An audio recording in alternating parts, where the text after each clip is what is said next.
Unpredictable sacrifice at idea ang inyong makikita dito sa Best Game of 2024 series natin na ito, no? Ito'y sa pagitan ni Grandmaster Amin Tabatabay at Grandmaster Pragnananda. Hindi mo talaga akalain yung mga tira. At sa sobrang tindi, sobrang taas ng accuracy nito. Puro engine eh. Ano bang nangyari? Aba, dahan-dahanin po natin. Puti po dito si Amin. Ang tinira niya po ay D4 na sinagot ni Prag ng Knight F6, C4, E6, Knight F3, nag D5. Aba, katalan ba? Nag Knight C3. Kasi usually katalan pagka nag G3. Anyway, pagka Knight C3, nag C6. Yan na po yung tinatawag nilang semi-slab. Ang common idea niyan, kaya po nag C6, kakainin po ito, tapos didepensahan na gano'n.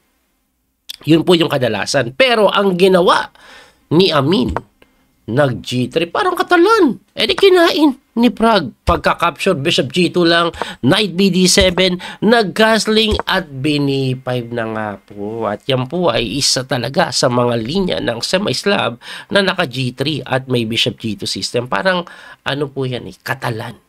Anyway, ang tinira po dito ng white, nag-E4. Agresibo, no? Ang nakakapagtaya ka dyan sa E4, may B4 eh. Anong meron sa B4? If the knight moves away, may kain dito. Pero linya yan. Kasi meron niyang E5.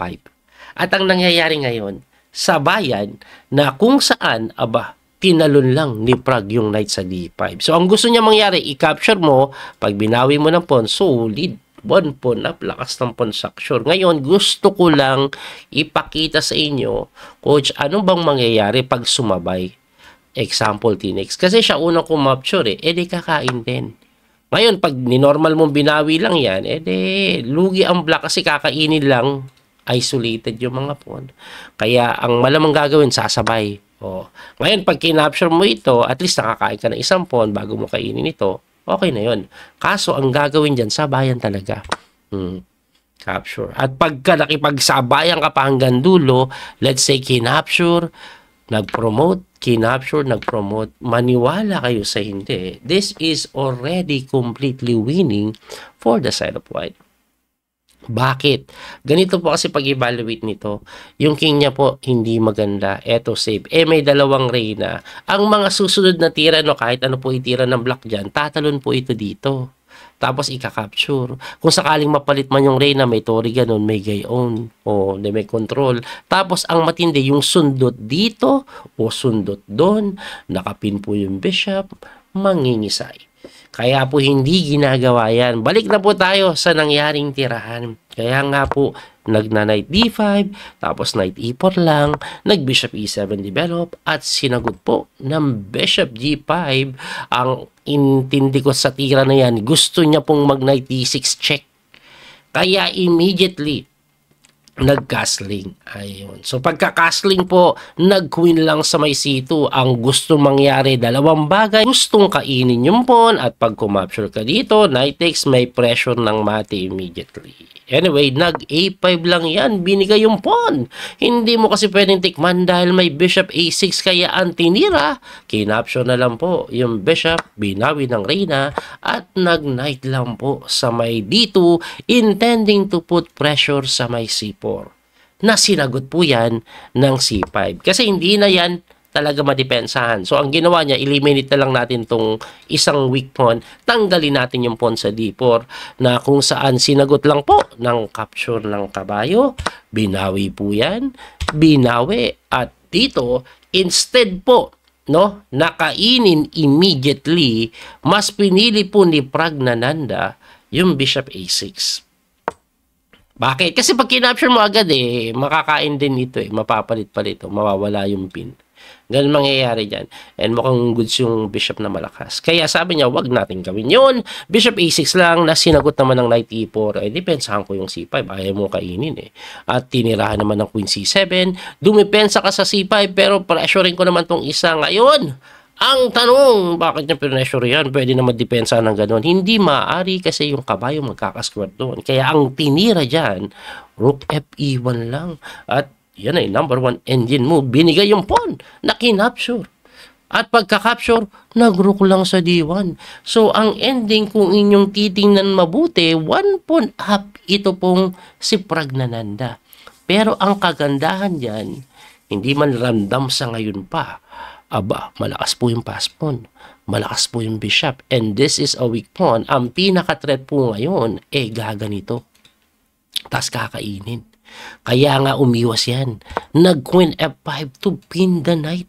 At pagka-pin, syempre di makadalo yung kabayo, umiwas din yung reyna. Wala nang pin, ang pinaka-threat, knight D6, hataw sa reyna, hataw sa pawn, magkakaroon ng matindihang pass pawn. Kaya nag-queen H5 yan.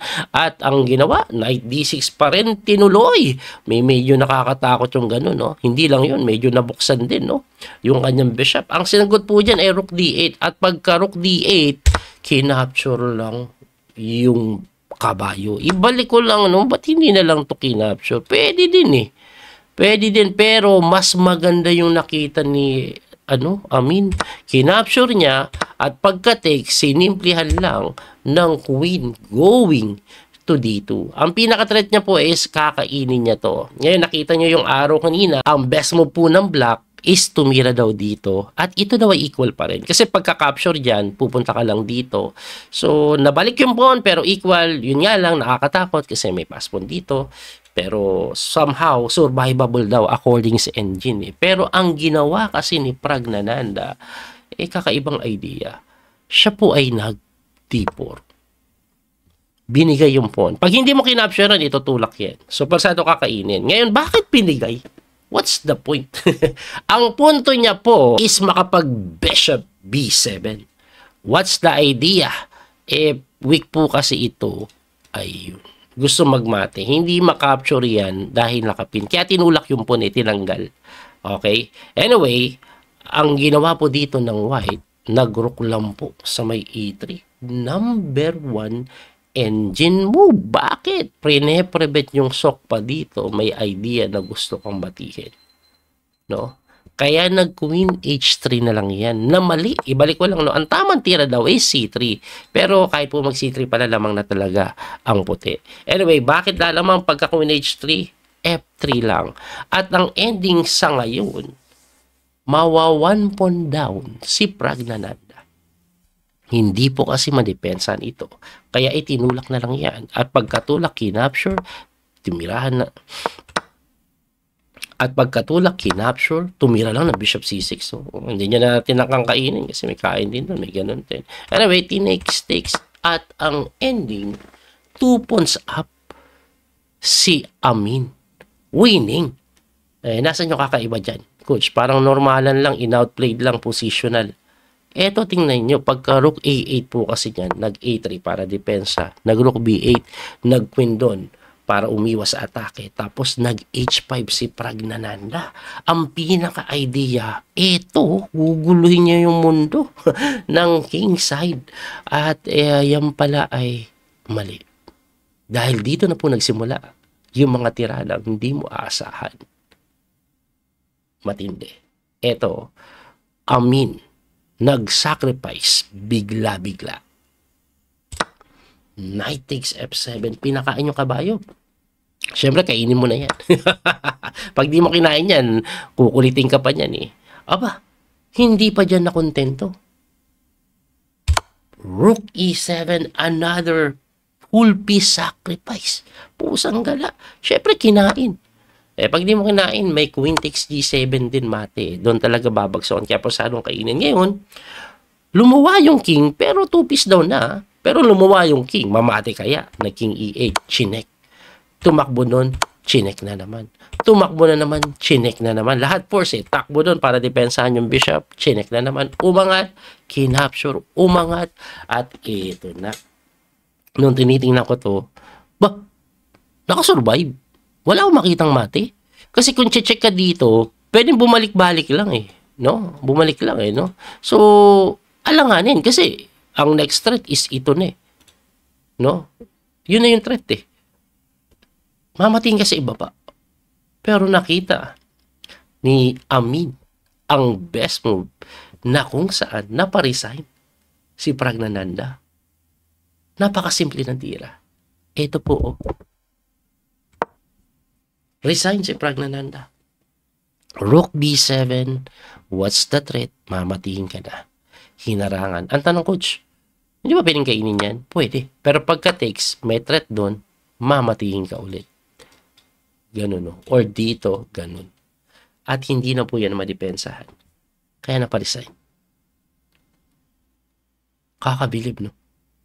Kaya isa po ito sa best game na pinag-uusapan ngayon sa year 2024. Abangan niyo po yung mga susunod natin video. Muli ito po yung Coach Pili Master Daniel Causo. Maraming salamat sa support. Don't forget to like and share, follow, and subscribe. Hanggang sa muling pagkikita. God bless po. Bye-bye. That little mouse, 'cause I'm an albatross.